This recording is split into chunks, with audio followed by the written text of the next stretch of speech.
Қадірлі жизни, сізні құяш нұрлары, ақ қарларны, пак жанларны жылытқан күнде, яқты дүнияға келген ең зор бейремігіз, туған күнігіз білән тәбриклейбіз.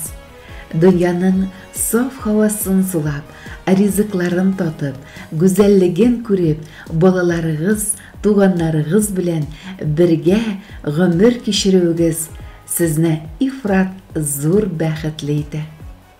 Ел эчендә Ходай биргән гомерегездә яраткан апабыз белән күпме авырлыклар күтәреп узгансыз. Сынмагансыз, сыгылмагансыз, ә берсеннән берсе шибәр, энҗи бөртегедәй балалар үстереп, хәзер шуларның уртасында балкып утырасыз.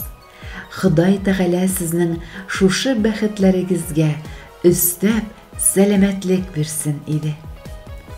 Гади, сабыр, олы жанлы да сез.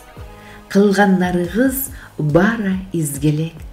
Кайгыларсыз үтсен һәр бер көнегез.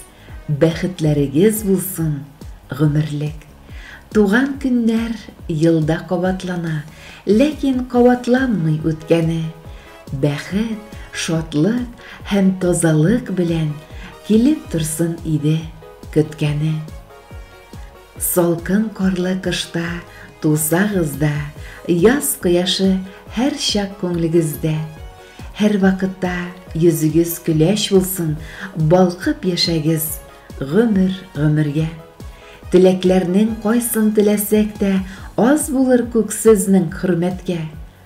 Аяз булсын мәңге күңел күге, без калабыз шушы теләктә.